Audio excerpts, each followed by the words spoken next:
교회에 오늘 특별히 재직 수련회로 이 자리에 함께 모여서 하나님께 찬양드리며 예배드리게 하여 주시니 진심으로 감사를 드립니다.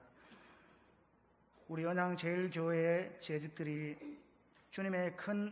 계집들에게 주님의 큰 사역을 맡겨주시고 우리가 그 사명을 감사하며 기쁘게 섬길 수 있는 귀한 재직들이 되게 하여 주시옵소서. 경건함과 두려움으로 하나님을 기쁘시게 섬기는 우리 재직들이 되게 하여 주시옵소서. 자기의 경험과 지식을 앞세우지 않고 모든 일에 하나님께 겸손함으로 기도에 무릎을 꿇는 저희들이 되게 하여 주시옵소서. 사람들 앞에서는 자기를 낮추고 다만 하나님의 이름만 높여드리는 재직들이 되게 하여 주시옵소서. 담임 목사님과 온 재직들이 하나가 되어서 주님의 교회를 섬기기를 원합니다. 서로 사랑하는 재직, 서로 기도해주는 재직, 서로를 섬기며 위로해주는 재직들이 되게 하여 주시옵소서. 그리하여서 주님의 일을 기쁘고 즐거이 늘 주의를 기다리며 하나님께 큰 영광을 올리는 우리 재직들이 되게 하여 주시옵소서. 오늘 특별히 강단에 세워주신 안영호 목사님을 우리 하나님께서 붙들어 주셔서 준비하신 말씀을 전하실 때 모두가 은혜 받는 귀한 시간 되게 하여 주시옵소서. 목사님의 섬기시는 교회 위에도 우리 하나님께서 은혜를 내려주셔서 그 지역사회의 큰 역할을 잘 감당해 나가는 교회가 되게 하여 주시옵소서. 오늘 재직 수련회의 모든 일정 가운데 우리 하나님께서 간섭하여 주시옵시고 귀한 은혜의 시간 되게 하여 주시옵소서. 감사를 드립니다. 예수님의 이름으로 기도드립니다. 아멘.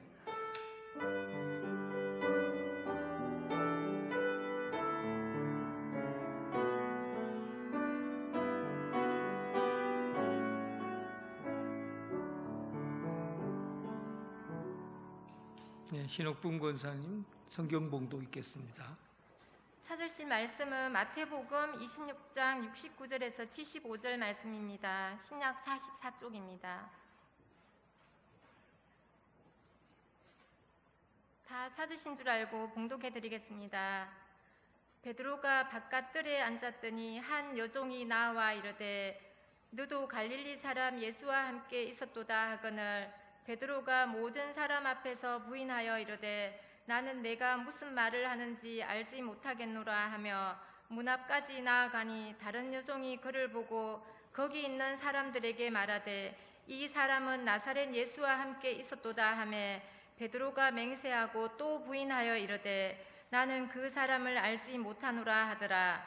조금 후에 곁에 섰던 사람들이 나와 베드로에게 이르되 너도 진실로 그 도당이라 네 말소리가 너를 표명한다 하거늘 그가 저주하며 맹세하여 이르되 나는 그 사람을 알지 못하노라 하니 곧 닭이 울더라. 이에 베드로가 예수의 말씀에 닭 울기 전에 내가 3번 나를 부인하리라 하심이 생각나서 밖에 나아가 심히 통곡하니라. 아멘. 사름 중창단 나와서 하나님 앞에 특별 찬송 드리겠습니다.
아멘. 하나님께 영광 올려드립니다. 오늘 재직 수련회 때 강사로 오신 분은 안영호 목사님이십니다. 대구 생명의 빛교회를 담임하고 계시고 영남신학대학교에 또 강의하러 다니시고 그리고 어려운 걸음을 하셨습니다. 예배 마치자마자 이렇게 제가 지난번에 강의를 듣고 너무 감동받아서 우리 교회에 와서 한번 부탁드립니다 하고 제가 친히 부탁을 드렸어요. 그래서 이 시간에 오게 되었습니다. 우리 안영호 목사님 나오실 때 할렐루야 이렇게 인사 한번 하겠습니다.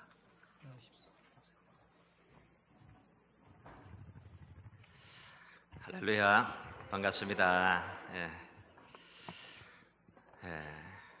언양 제1교회 제가 오늘 예배 마치고 저도 급히 이렇게 내려왔는데요. 마음이 급하게 내려왔는데 오면서 보니까 산에 눈이 확 덮이고 갑자기 마음이 분해지고 언양 제1교회가 어떤 교회일까?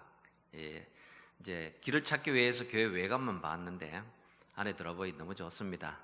우리 또 변 목사님은 제가 뵐 때마다 참 느끼는 것은 참 인테리어 하시고 그리고 젠틀하신 또 그렇게 목회하시는 분이고 또 목사님 방에 들어보니 뭐 책이 그렇게 많이 있는 걸 보고 늘 생각하는 그런 분이구나 짐작을 했어요.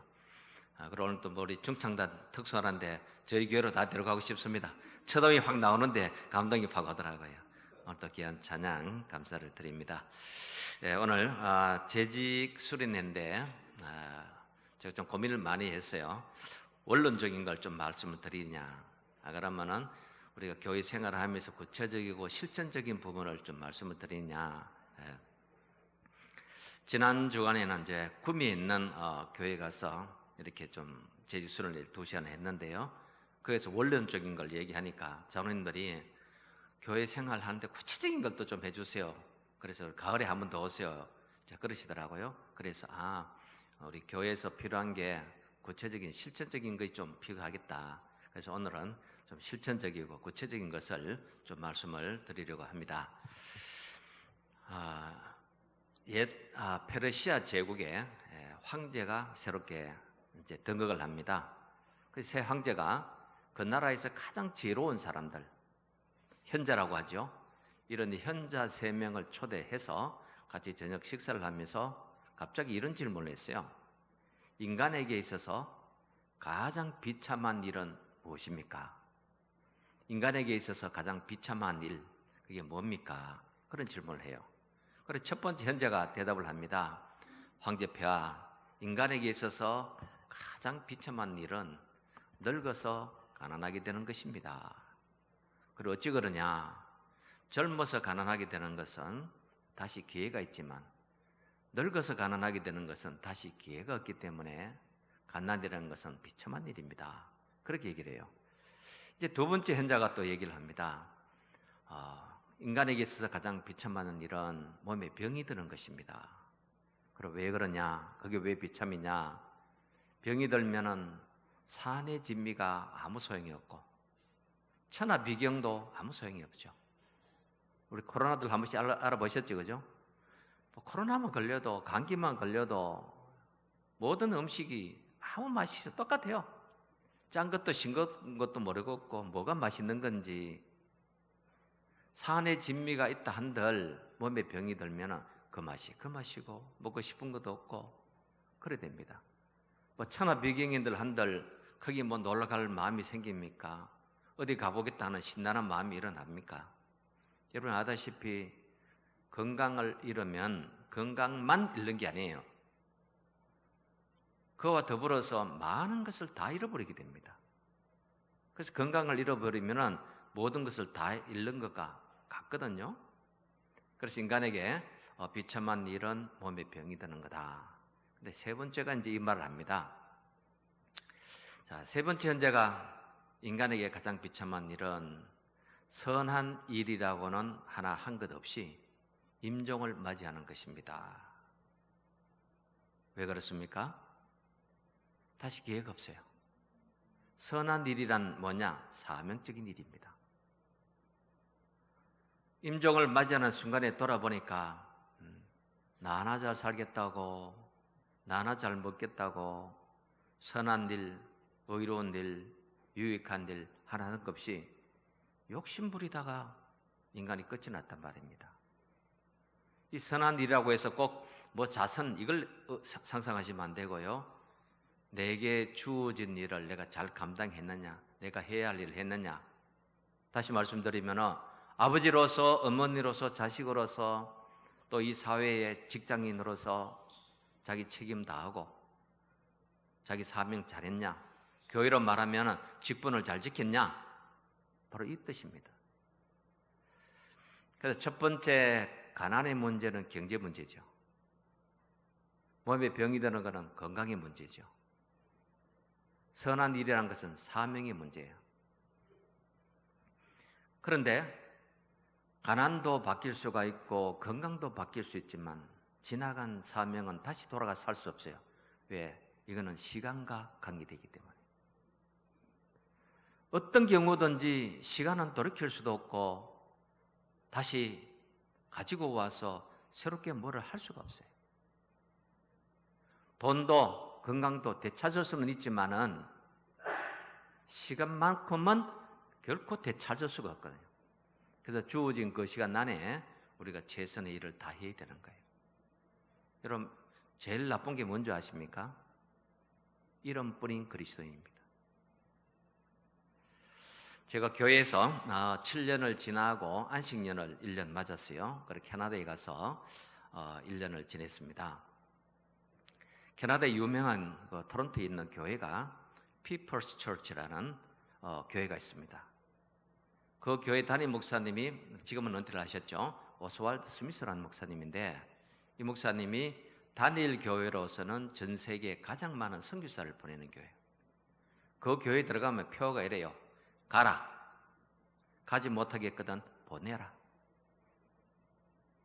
당신이 선교사로 가든지 가지 못하겠거든 헌금하고 기도하고 후원해서 보내든지 하라는 거예요. 그 다음 중요한 것이 뭘까요? 하라. 하지 못하겠거든 맡기라. 괜히 재직의 일을 맡아서 하지는 않고 이름만 가지고 있는 거예요. 남에게 맡기면 남이 잘 할 텐데 괜히 내가 맡아서 하지는 안 하고 이름만 가지고 결혼 피우고 나태하고 최선을 다하지 않고 뭔가 핑계거리가 많고 구실이 많고, 그래서 이름뿐인 그리스도인은 가장 사실은 비참하다는 거예요. 하라. 하지 못하겠거든 맡기라. 다른 사람이 맡아서 최선을 다해서 잘하도록, 내가 못하겠거든 욕심부리지 말고 내놓아야 되죠. 그래서 이 말은 남이 다 맡기라는 뜻이 아닙니다. 자기 맡을 잘하라는 뜻이에요. 오늘 성경 말씀 베드로에 관한 이야기를 봤는데, 자, 이 베드로는 예수님의 제자 중에 수제자입니다. 오늘 부인하는 이런 얘기와 재직과의 무슨 관계가 있느냐? 자, 베드로는 예수님의 제자로 책임이 큰 사람이에요. 책임이 큰 사람인데 중요한 일에는 예수님과 늘 함께 했는데, 그런데 마지막에 이 모양이 됐단 말입니다. 예수님을 부인해요. 모른다고 해요. 맹세까지 합니다. 몇 번 했죠? 닭이 울기 전에 3번. 근데 우리가 앞에서 이렇게 보면요. 자, 베드로는 원래 어떤 사람이냐? 혈기가 왕성하고 적극적이고 급하고 그런 사람이었어요. 주를 위해서 물불을 안 가리고 죽는데도 가고, 그리고 신앙 고백도 얼마나 멋지게 합니까? 주는 그리스도시요 살아계신 하나님의 아들이십니다. 그렇게 열심을 냈던 그 베드로인데, 주님이 어디를 가시든지 내가 함께 하겠습니다. 영생의 말씀이 계시면 우리가 네게로 가오리까? 이게 베드로였어요. 그런데 이런 베드로의 모습하고 재판장 앞에서 브라이도리온이라는 이 뜰 앞에서 베드로는 예수님을 부인하기 시작해요. 모릅니다. 당신 말투를 보니까 갈릴리 말씨인데 저 예수와 같은 사람이네? 무슨 소리냐고, 무슨 말을 하는지 알지도 못하겠다고, 맞다고 하니까 맹세까지 하면서 모른다고 하는 거예요. 이 두 베드로의 모습은 어떤 모습일까요? 여기 왔다가 이리 갔다가. 자, 이것은 오늘날 우리 많은 그리스도인의 모습이기도 하죠. 교회 오면 진짜 신앙 좋은 그리스도인인데 밖에 나가면은 전혀 그리스도인답지 않다는 겁니다. 저도 저희 교인을 한번 시내 나갔다가 지하철을 딱 올라오니까 그 집사님의 그 회사가 있더라고, 사무실이. 그래서 왔는 김에 집사님 얼굴 보고 기도 한번 하고 가자 올라갔어요. 올라갔더니 안 계시더라고요. 그래서 이제 그 다른 직원이 누구 어떻게 오셨냐고, 누굴 찾아오셨냐, 누구 찾아왔다니까, 어디서 오셨나 그래요. 교회 목사입니다. 갈게.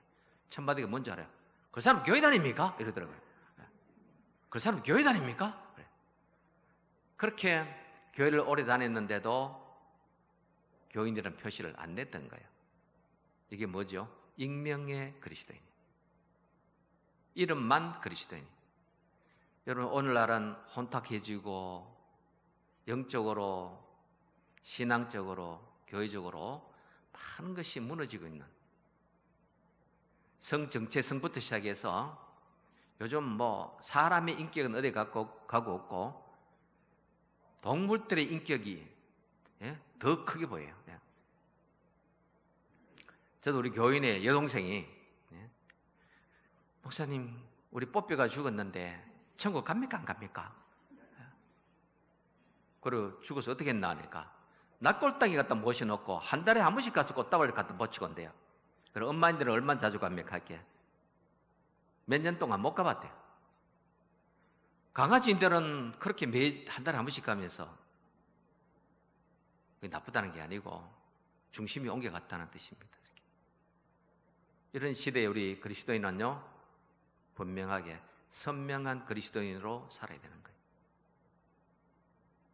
익명의 그리스도인이 아니라 선명한 그리스도인. 자, 이 베드로는 이쪽 갔다가 저쪽 갔다 그랬죠. 그러면 회색 분자냐? 흰색과 검은 산의 색의 경계선상에 있느냐? 그리스도인은 회색 분자는 없습니다. 단지 때로는 여기 갔다가, 때로는 이쪽으로 갔다가, 또 후회하고 돌아오고 회개하고 돌아오고, 이걸 이제 반복을 이렇게 하고 있는 거예요. 자, 어쨌든 오늘 이 베드로의 모습 속에서 우리가 보는 것은 그렇게 중요한 직책, 책임을 맡았던 사람이 마지막에 이렇게 돼요. 그런데 이게 베드로의 물론 끝은 아니죠. 여러분 아신 대로 베드로는 다시금 갈릴리 바닷가에서 주님을 만나고, 부활한 주님이시죠? 만나고 네가 나를 사랑하느냐 할 말이 없었죠. 내가 주를 사랑하는 줄 주께서 아시나이다. 이러면서 다시 사도로 위임받습니다.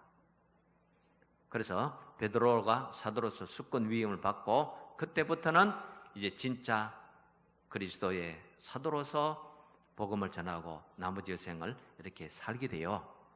자, 이 가정 속에 있는, 경계선 속에 있는 이 베드로의 모습을 오늘 봤습니다.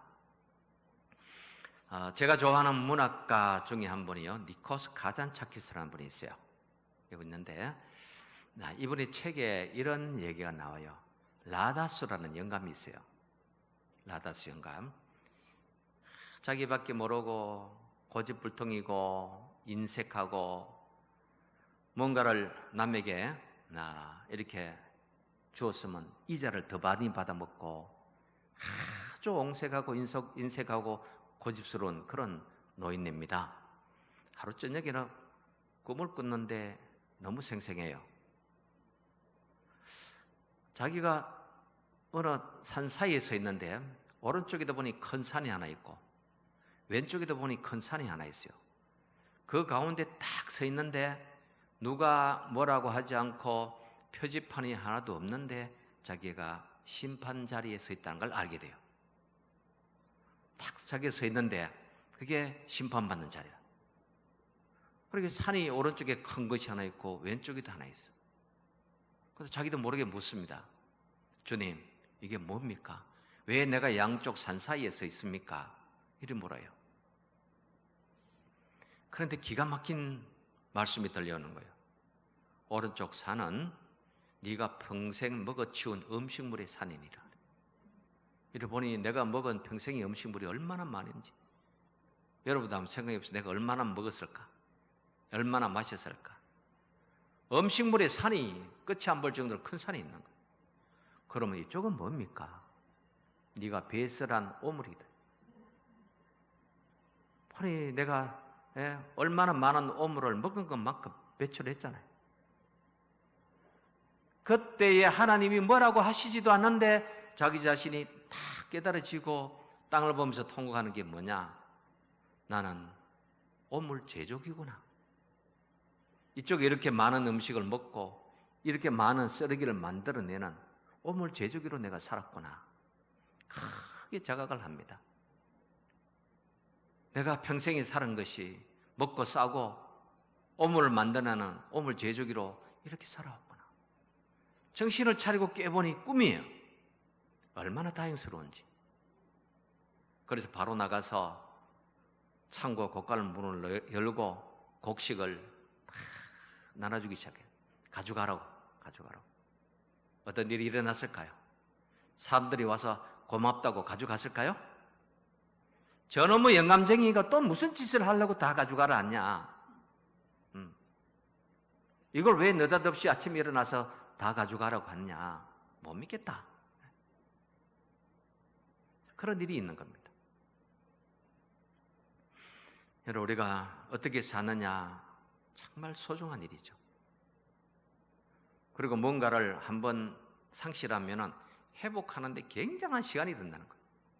이제 진심으로 다 가져가라고 해도 그 진심을 알아줄 때까지는 얼마나 시간이 걸리겠어요? 저 영감이 또 무슨 짓을 하려고, 무슨 꼼수가 있어서 가져가라 하느냐, 못 믿는 거예요. 그래서 우리가 신앙자라는 누구냐 하면요, 신앙이라는 말은 우리 헬라로 보면요, 피스티스라고 해요. 피스티스. 믿음이라는 말이에요. 믿다는 피스투오라고 해요. 피스투오. 이 피스티스라는 말은 뭐냐면은 신실하다라는 뜻이에요. 신실하다. 그래 좋은 믿음이라는 것은 신실한 거예요. 비가 와도 눈이 와도 항상 변함없는 거. 누가 뭐라고 하든 안 하든 항상 같은 거. 일관성이 있고 지속성이 있고 그리고 뭔가를 진실하게 계속 감당해내는 거.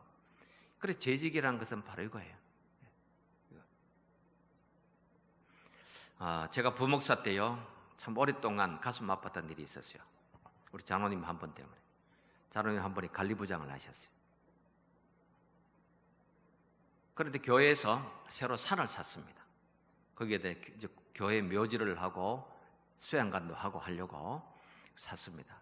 그래서 이제 목사님이 관리부장 하시던 분을 그 새로운 동산에 관리부장으로 다시 임명을 했어요. 그랬더니 이 장로님이 왜 나를 한직으로 보내냐? 왜 나를 저 산꼭대기 갖다 놓냐? 이래가지고 교회를 안 나오시는데 7개월 안 나오셨어요. 한직으로 보냈다고. 그런데 목사님 뜻은 새로 시작하는 이 일에 장로님이 다 거기 할 일이 얼마나 많아요. 나무도 심어야 되고 거기 무언가를 만들려면은 설계도 해야 되고 할 일이 많아서 목사님은 나름대로 중요하다고 그 직책을 맡겼는데 이분은 내가 좀 교회 안에서 유세하는 그런 위원장을 안 맡기고 왜 그거 갖다 놓느냐고 교회를 안 나버려요. 부인 거사님 혼자 나와서 찬양대 맨날 혼자 앉아있는 거예요. 혼자. 기도 순서가 장로님들 돌아오잖아요. 그러면 담임 목사님은 부목사님 저를 맨날 보내서 그 장로님 기도하러 나오시라고 좀 가보라고. 요즘 뭐 휴대폰도 있지만요. 옛날에는 집 전화 안 받으면 찾아가야 돼 사람이. 제가 자주 갔습니다. 장로님 나오세요. 기도 순서신데 우리 교우들이 장로님 기도 듣고 얼마나 은혜를 받는데요. 나오세요. 일 없습니다. 일 없습니다. 내가 그렇게 열심히 섬겼는데 나를 그렇게 대한다는 것 나는 참을 수 없습니다. 그런 얘기를 할 때마다 제 젊은 목사 때의 제 속은 뭐 이분이 누구를 보고 섬기지?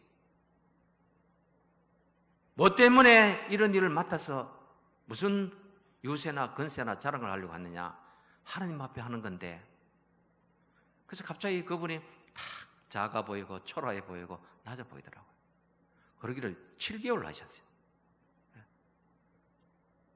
그래 목사님이 달래기도 하시고 또 사정도 하시고 아무리 그래도요, 뭐 자기 자존심이 얼마나 큰지 오랫동안 안 꺾으시더라고요. 우리가 무슨 일이든지 앞장을 서면은 평가를 받죠. 맡으면은 평가를 받아요. 잘했다, 못했다. 이런 잘했다는 말을 들을 때는 신이 나는데 뭐 그렇게 했냐, 뭐 일을 그런 식으로 하느냐 한마디 들으면은 다 내려놓고 싶죠. 이런 것에 좌우되지 않는 것이 피스티스카는 말이에요. 신실하다는 말. 이 신실함이라는 것은 사람의 눈치를 보지 않고 오직 죽기 하듯 하고 주님의 일을 맡아서 하는 것처럼 성령이 공급하시는 일로 감당하는 것, 이것이 신실한 믿음이라는 겁니다. 그래서 재직에게는 제일 먼저 이것이 필요한 거예요. 신실한. 하나님께서 이때 여기서 내게 맡겨주신 이것, 이때 여기서 이 일을 하라고 하나님이 주신 것, 이 사명, 이걸 잘 맡아서 하는 겁니다. 교회에 한직이 있고 중직이 있고 그렇습니까? 주차 안내를 하든 주방 일을 하든 재정부를 하든 교육의 일을 하든 찬양 일을 하든 교회는 다 교회를 세우는데 다 소중한 일이에요. 한직도 없고 중직도 없어요. 그리고 또 교회는 자꾸 돌아가면서 하잖아요. 물론 찬양대 교사는 뭐 평생 할 수도 있지만은 다른 직분들은 자꾸 돌아가면서 하게 됩니다. 그때마다 최선을 다하고 주어진 일을 하면 되는 겁니다. 자, 우리가 이런 말 잘 알고 있죠. 하나님은 뭐 하지 아니하신다? 실수하지 아니하신다. 자, 우리는 늘 이렇게 생각하면 됩니다. 내가 이 일을, 이때를 해야 하기 때문에 하게 하신다.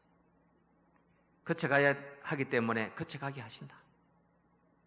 내게 맡겨주셨기 때문에 내가 이 일을 이때 잘 감당하면 된다.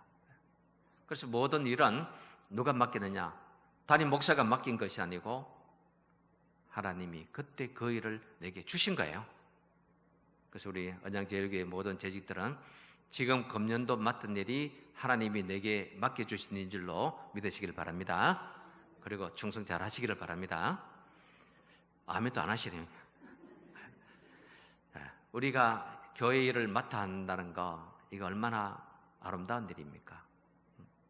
여기는 교회는 정치 권력이나 정당이 아니고 아무 힘도 없어요. 뭐 정경련 같은 경제단체도 아닙니다. 돈도 없어요. 오직 교회는 믿음 가지고 모든 것을 해결해내는 하나님의 백성들의 공동체거든요. 그래서 우리 일은 순수하고 아름답고 사심이 없이 오직 주님께만 봉사하는 그런 일입니다. 자, 오늘 베드로는요, 주님을 그렇게 부인합니다. 근데 나가서 어떻게 했냐? 심히 통곡하고 자기 일을 누이칩니다. 누이치요. 여러분, 우리 후회와 회개는 다른 걸 아시죠? 후회와 회개. 후회는 회개가 아닙니다. 자, 그런데 회개는요, 왕복 거리가 있다라는 말을 써요. 회개는 왕복 거리가 있다. 너무 멀리 가면 회개를 못 한다는 거예요. 너무 멀리 가버리면은 부끄러워서 회개조차 못 한다는 거예요. 하나님 앞에 죄송해서 그 일을 말조차 꺼낼 수 없게 된다는 거예요. 그래서 너무 멀리 가기 전에 빨리 돌이키고 회개하고 누이쳐야 되는 거예요. 그래서 너무 멀리 가면은 돌아올 수가 없는 겁니다. 샤롤러 더 푸코라는 분이 있습니다. 샤롤러 더 푸코. 이분은 프랑스 군의 장교였습니다. 이분이 주님을 만나요. 그리고 모든 것을 내려놓고 사막으로 들어갑니다. 사막에 들어가서 사하라 사막에 들어가서 수도 정진해서 이분이 사하라의 성자라고 불리게 됩니다. 사막의 성자입니다. 그런데 원주민에 의해서 나중에 살해당하고 죽습니다만은, 자, 이분이 사막에 들어가서 그렇게 수도 생활을 할 때에 한 사람이 이런 질문을 했어요. 하나님을 믿는 하나님의 백성에게 가장 어려운 일은 뭡니까?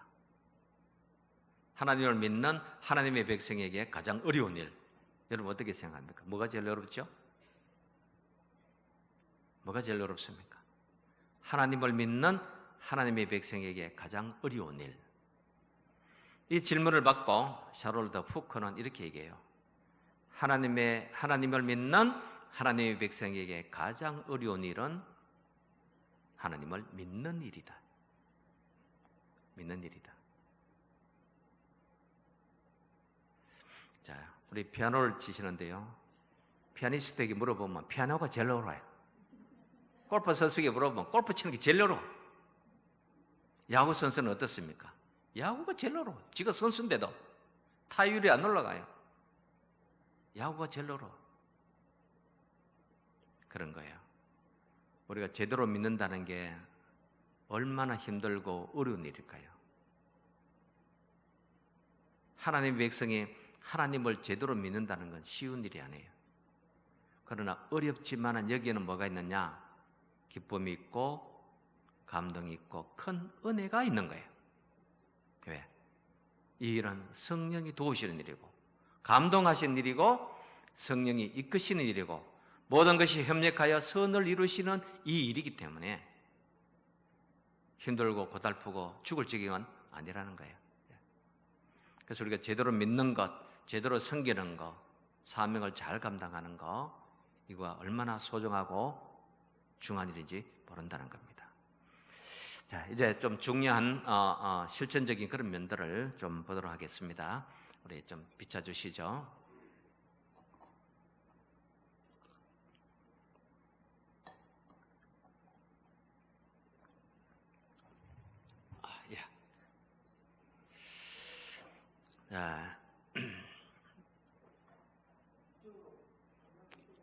그래요. 예. 자, 신앙의 실천적인 액션 플랜. 우리가 어떻게 신앙을 실천하면서 구체적으로 교회 생활을 할까 하는 건데요.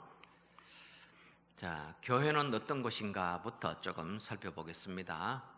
교회는 무엇을 합니까? 교회는 어떤 일을 하는가? 예. 여러분, 교회 오면 무엇하죠? 예배드리고 찬양하고 기도하고. 우리 그 정도는 우리가 신앙생활을 하는 중에 합니다만은 실제로 본질적인 것도 따로 있다는 뜻이죠. 자, 교회는 에클레시아라고요. 에클레시아. 에클레시아. 자, 이 말의 뜻은 많이 들었을 텐데요. 불러서 세상 가운데서 불러 모아서 하나님의 백성으로 삼은 공동체, 이제 그런 뜻인데요. 자, 이 말과 더불어서 퀴리아케라는 말이 있습니다. 퀴리아케. 앞이 잘 보입니까? 예. 저는 희미하게 보였어요. 여기서는 잘 보여요. 예. 퀴리아케라는 말이 있어요. 자, 이 퀴리아케라는 말은 퀴리케하는 것은 교회라는 말입니다. church. 우리가 말하는 church 하는 것은 바로 이거예요. 주님을 믿는 공동체, 주님을 따르는 사람들. 이것이 이제 퀴리아케인데요. 제가 지금 너무 멀어서 잘 안 보입니다. 해보겠습니다. 자, 교회는 보이는 교회가 있고 보이지 않는 교회가 있죠. 보이는 교회는 우리가 지상에서 보는 이런 교회들입니다. 원양제일교회, 서울의 무슨 교회, 지상에 있는 교회. 이런 교회들은 유형교회, 가시적 교회, 이렇게 지역교회 이렇게 불리고요. 자, 보이지 않는 교회는 모든 믿는 사람들이 다 속해 있는 우주적 교회, 천상적 교회입니다. 그래서 모든 믿는 사람들이 물과 성령으로 거듭난 하나님의 백성이 다 속해 있는 곳, 그것이 이제 보이지 않는 천상의 교회입니다. 불가시적 교회입니다. 자, 여러분이 다른 지역에 갔는데 아는 사람이 하나도 없어요. 그러나 누군가 예수 믿는 사람, 교회 다니는 사람 만나면 갑자기 마음이 편안해지고 푸근해지죠, 그죠? 네. 저도 영국 유학을 3년 하다가 왔는데요. 박사 공부하러 갔는데 아는 사람이 누가 있습니까? 근데 교회 다닌다고 한 사람 만나니까 갑자기 안심이 확 되더라고요. 같은 하나님의 백성이란 게 마음이 편해지고 그리고 다른 의심이나 두려움이 하나도 없어져요. 왜냐하면 우리는 다 어디에 속했기 때문에 이런 보이지 않는 하나님의 교회에 우리가 다 속해 있기 때문입니다. 자, 교회는요, 이 땅에 완전한 교회가 있느냐? 완전한 교회가 있느냐? 노란 글자 부분을 한번 읽어봐 주실까요?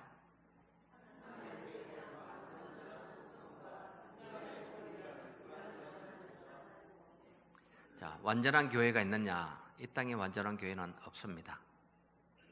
하나님의 교회는 완전하지만 사람이 모인 교회는 불완전한 요소가 포함되어 있어요.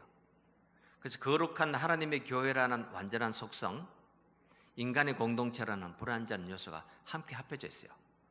그래서 완전한 교회를 바라보고 우리 교회는 왜 이러냐? 뭐가 어떠냐? 왜 이때 하느냐? 안 하느냐? 이러고 우리 교회의 불완전한 인간적 요소 때문에 많이 불평도 하고 원망도 하는데요. 이 땅에는 완전한 교회는 없다는 거예요. 미국에서 가장 건강한 교회로 이렇게 평가받은 교회가 윌로 클리닉 교회입니다. 윌로 클리닉 커뮤니티 처치라는 곳이 있는데요. 빌 하이벨스라는 목사님이 목회하는 교회였어요. 이 교회에서 외주를 줘서 3년 동안 교회 모든 것을 다 컨설팅하면서 조사를 했어요. 가장 건강한 교회, 가장 완전히 가까운 교회라고 한 그 교회인데 이 다 교인들을 조사를 해보니까 나는 교회를 떠나고 싶다. 무슨 이유가 되고 핑계가 되고 구실이 되면은 교회를 떠나겠다 하는 사람이 얼만큼 있었느냐? 15%가 있었다는 거예요. 그렇게 건강하고 사역을 잘하고 교회로서의 사명을 잘 감당하는 그런 교회인데도 불구하고 15%의 교인들이 무슨 구실이 되고 못마땅한 일이 생기면은 나는 교회를 떠나겠다. 이런 사람들이 있다는 거예요. 그렇게 그만큼 이 땅에는 완전한 교회라는 것을 기대할 수가 없다는 거예요. 한 10여 년 전에 어떤 미국에서 교포죠. 사실은 장로님 한 분이 한국 신문에 화제거리가 된 분이 있었어요. 장로님인데 이분이 왜 화제거리가 됐느냐? 교회를 108번을 옮긴 분이. 108번. 네. 그리고 교회가 못마땅해서 어느 교회를 가보면 첫날 교회를 딱 가보면 눈에 확 들어와요.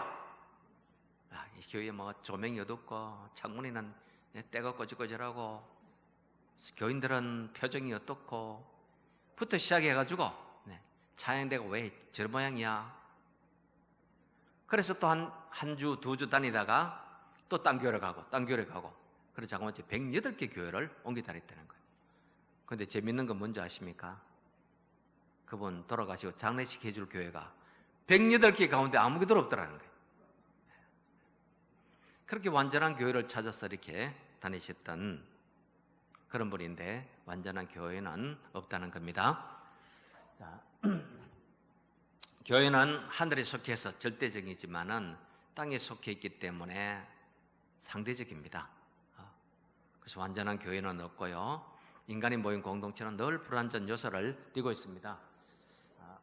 그래서 제일 밑에 볼까요? 이 땅의 어느 교회도 완전하지 않고 이 땅의 어떤 교회도 불완전하지 않아요. 다 하나님의 교회의 성령의 임재 가운데 있는 모든 교회는 완전한 교회입니다. 그러나 그 안에 있는 우리는 불완전한 거예요. 제가 신학대학에 지금 견임 교수로 있는데요. 오랫동안 이렇게 강의를 했는데 한 2, 3년 전에 장로님 한 분이 늦게 신학을 공부하러 오시더라고요. 그래서 이런 질문해요. 목사님, 제가 성경을 한 30번 이상 읽었는데 어떤 때는 성경이 이렇게 말하고 어떤 때는 저렇게 말하고 그래서 어느 쪽에 기준을 맞춰야 될지 말하자면 어느 쪽에 장단을 맞춰야 할지 모르겠습니다. 왜 어떤 때는 이렇게 말하고 또 다른 때는 이렇게 말합니까? 왜 성경이 일관성이 없습니까? 그 질문을 해요. 그래서 제가 잘 됐다 싶더라고요. 여러 학생들도 있으니까 같이. 장로님은 얼마나 일관성이 있습니까? 인간 자체가 일관성이 없어요. 그런 일관성이 없는 인간에게 다 맞춘다는 게 이게 얼마나 어려운 일입니까? 그러나 성경이 여기서 이 말하고 저기서 저 말하는 것은 대상과 시대와 장소가 다른 겁니다. 믿음 없는 자에게는 믿음을 강조하고 잘 믿고 있는 사람에게는 봉사와 충성과 선교와 구제를 강조하고, 이건 일관성이 없어서가 아니고 사람들에게 그 사람이 어떤 상태냐, 또 어느 정도의 신앙이 있느냐에 따라서 이렇게 말씀이 그때 알맞게 주셨던 거예요.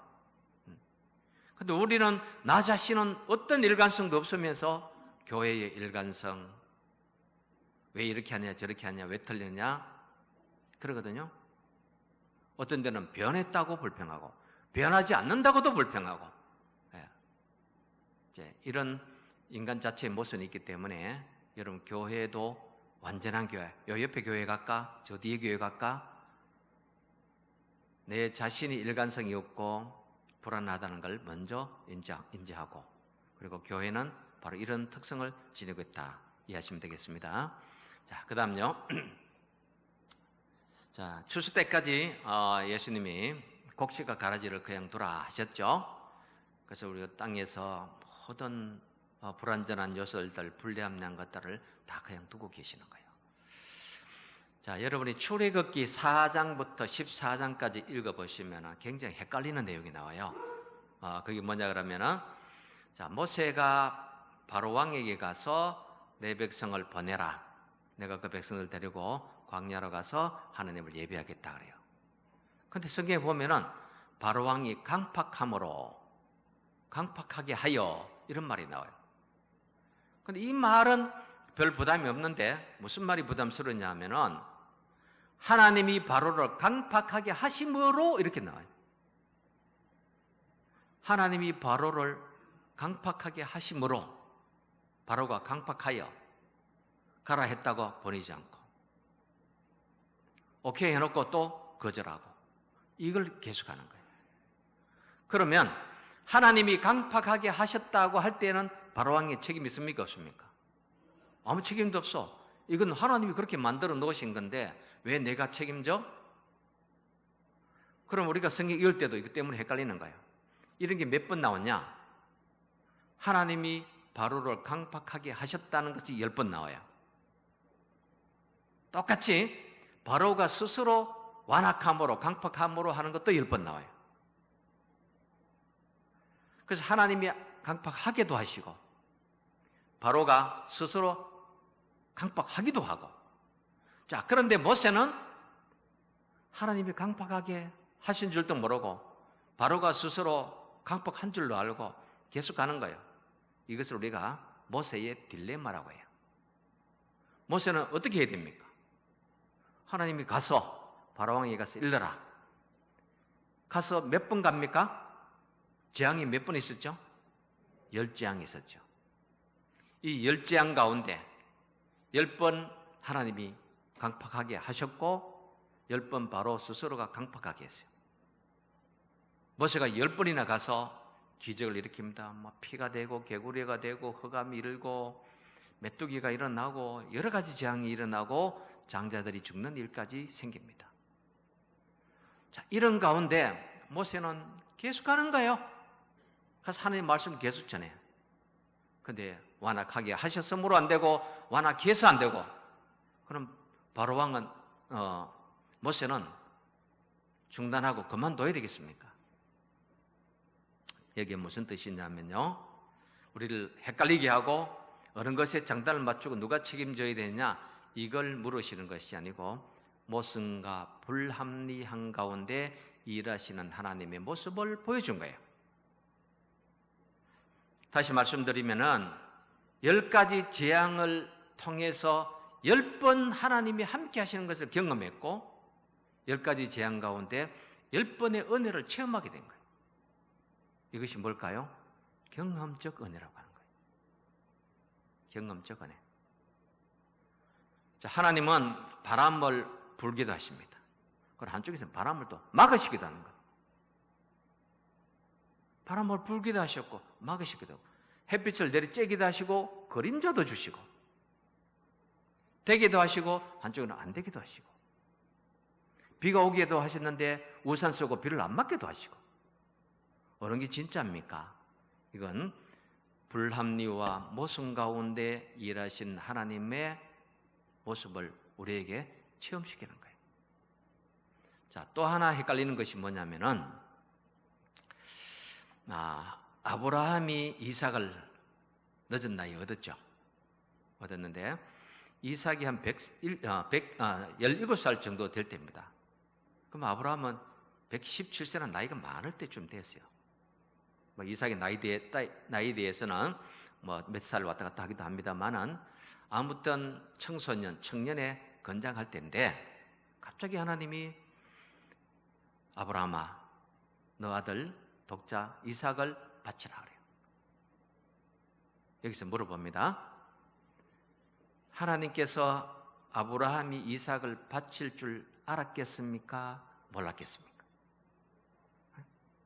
하나님 아시고 아브라함아, 네 아들을 이삭을 바치라 말씀하셨을까요? 안 그러면 하나님 바칠지 안 바칠지 시험해보자. 결과를 보고 아실 정도로 모르셨을까? 자, 하나님이 모르셨다면 하나님의 전지성에 문제가 있고 아시는데도 아브라함이 바칠 줄 아는데도 불구하고 아브라함은 네 아들을 바치라 하면 하나님은 잔인하신 하나님. 이 하나님의 잔인성과 하나님의 무지, 이 두 가지가 다 문제예요. 그리고 하나님이 아셔도 문제고 모르셔도 문제인 것이 그 아브라함의 사건이에요.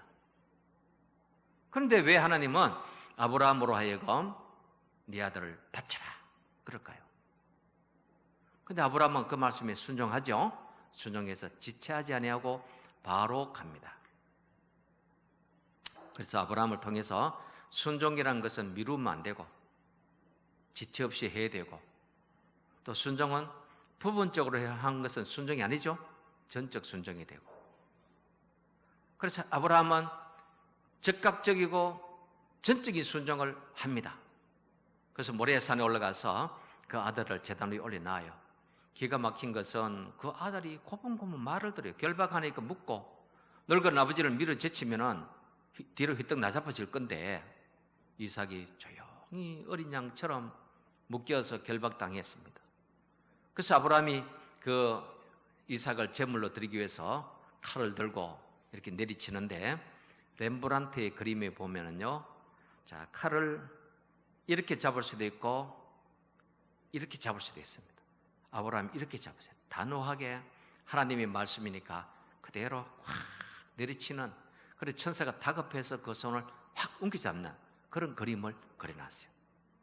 그만큼 아브라함은 즉각적이고 전적이고 완전한 순종으로 하나님 말씀을 지켰던 거예요. 근데 하나님이 네가 네 독자라도 아끼지 않고 내게 준 줄 내가 알았도다 하고 이제 살아서 둘이 걸어 내려오게 됩니다. 그때 유명한 말씀이 뭐였죠? 여호와 이레, 하나님이 준비해 주신 양이 있었어요. 자, 이 사건 속에서 우리가 깨닫는 게 뭐냐 그러면은 하나님의 잔인성이냐 무지성이냐 이 구분하고 이 해석을 하려는 것이 아니고 아브라함이 그 사건을 통해서 많이 경험할 수 있는 체험적 은혜를 주시기 위해서요. 아브라함으로 하여금 뭘 깨닫도록 그 체험을 통해서 경험적 은혜를 깨달으라고 주시는 거예요. 내가 일 안 하면은, 내가 안 하면은 누구를 시켜서 하나님이 하시겠지만 내가 맡아서 하면은 어떤 일이 납니까? 내가 체험하는 경험적 은혜와 내가 행함으로 말미암아 하나님이 나와 함께 일하시는 이 체험을 내가 할 수 있는 거예요. 그래서 하나님은 말씀 한마디로 천지를 지으신 분인데 모든 걸 다 하실 수 있지만 우리에게 맡기시는 것은 그와 같은 것 때문에. 그래서 하나님은 하나님 일을 홀로 하시는 것이 아니고 우리와 함께 하시기를 기뻐하신다는 거예요. 그리고 우리에게는 그 일을 맡아 함으로 체험적 은혜를 하나님은 주시기 위한 것입니다. 자, 지상의 교회는 불완전하고 또 실수도 있고 여러 가지 문제도 있고 갈등도 일어나지만은 그러나 이런 가운데 불합리와 모순 가운데 하나님은 일하시고 우리에게는 체험적 은혜를 입혀주시고 그래서 우리가 교회 일은 불평함으로 하는 것이 아니고 소화해냄으로 감당함으로 하는 겁니다.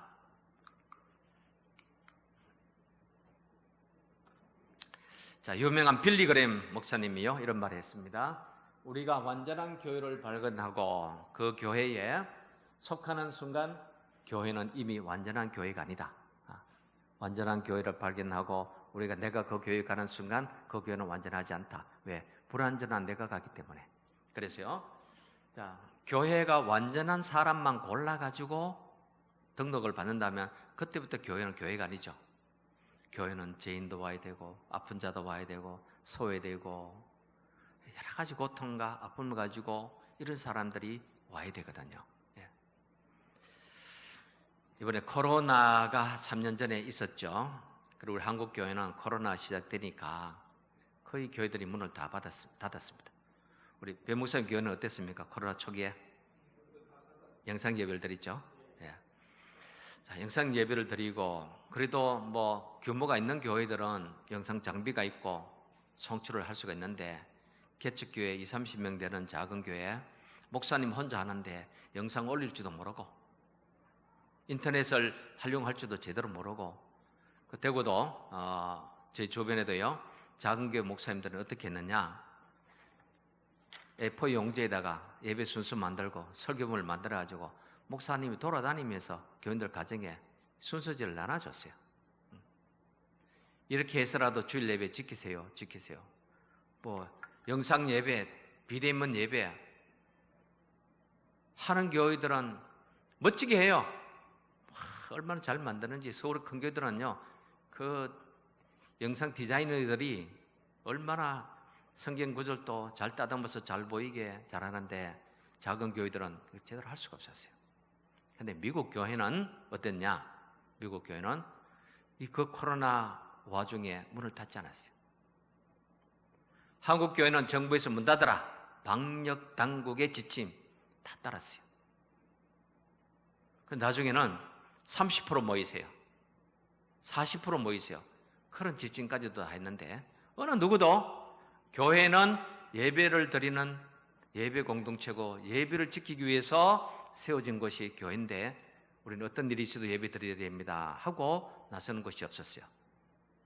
그때 코로나가 막 퍼지니까요 전부 뉴스에는 교회발 코로나 교회가 코로나 온상지처럼 그렇게 뉴스가 나갔어요. 근데 학교에서도 심지어 병원에서도 코로나가 다 터졌어요.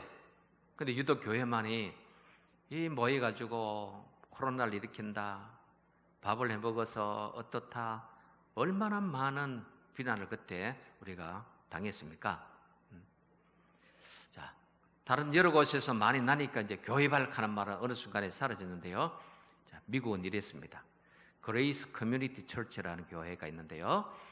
존 메가더라는 목사님 계십니다. 미국에는 목사 정년이었기 때문에 이 목사님이 이제 83세인가 그러세요.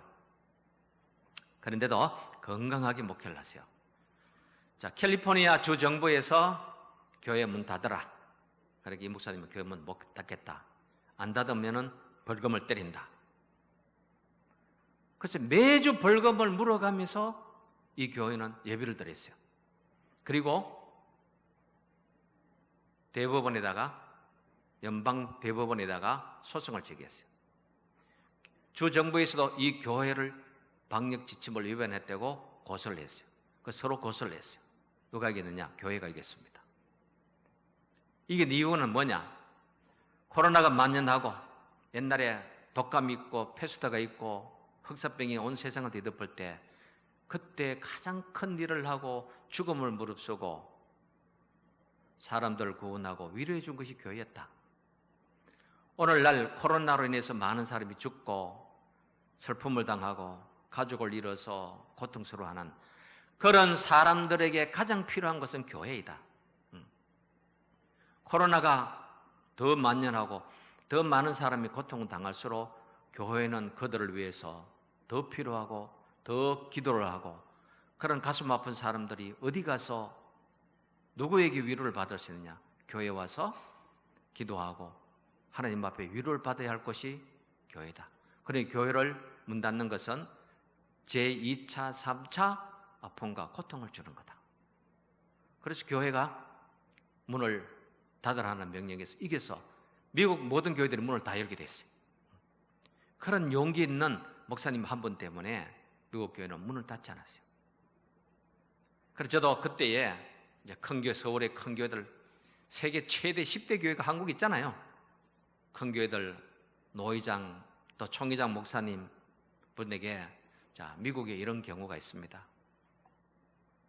우리 한국 큰 교회가 몇 군데만이라도, 2군데, 3군데만의 교회라도 모여서 이것을 정부에 얘기를 하고 교회가 문을 안 닫도록 해라. 지금 개척교회 목사님들 오늘 또 A4 용지 들고 동네를 돌아다니고 있다. 모여야 교회지. 예배가 뭐죠? 제사입니다. 제사는 몸이 가야 제사예요. 몸이 안 가는 제사를 드리라고 집에서 영상으로, 가정에서 비대면으로 온전한 예배가 안 됩니다. 그때 들어보셨죠? 예? 휴대폰 들고 예배 드려보니까 예배 제대로 됩니까? 내 냉장고 왔다 갔다 하고, 예? 내 소파에 누웠다가 일어났다 하고, 예배가 안 돼요. 모여야 되고 함께 찬송을 불러야 되는 거예요. 제창의 힘이에요. 제창의 힘. 근데 우리 한국교회는 그때 아무도 나서지 않았어요. 그리고 큰 교회란 건 뭐 자랑만 하고, 뭐 작은 교회 말해봐도 소용없고요. 저희 교회도 매주 구청에서 오더라고요. 그리고 여기에 35% 써붙여 놨어요. 왜 안 써붙여 놨습니까? 저는 우리 교인들 오고 싶은 사람 다 오라 그랬어요. 그때. 벌금 물이면은 물겠다는 생각을 했어요. 근데 교인들 오라 해도 교인들이 겁이 나서 다 안 오더라고요. 예. 지금 어느 정도 예배가 회복된지 모르겠습니다만은 이런 과정을 우리가 겪어왔습니다. 겪어왔어요. 자, 교회는요, 완전한 하나님의 백성들의, 그리고 불완전한 요소를 함께 가지고 있지만 절대적인 건 뭐냐? 이곳에서 온전한 신분을 높인다는 거예요. 영존하신 분을 찬양한다는 거예요.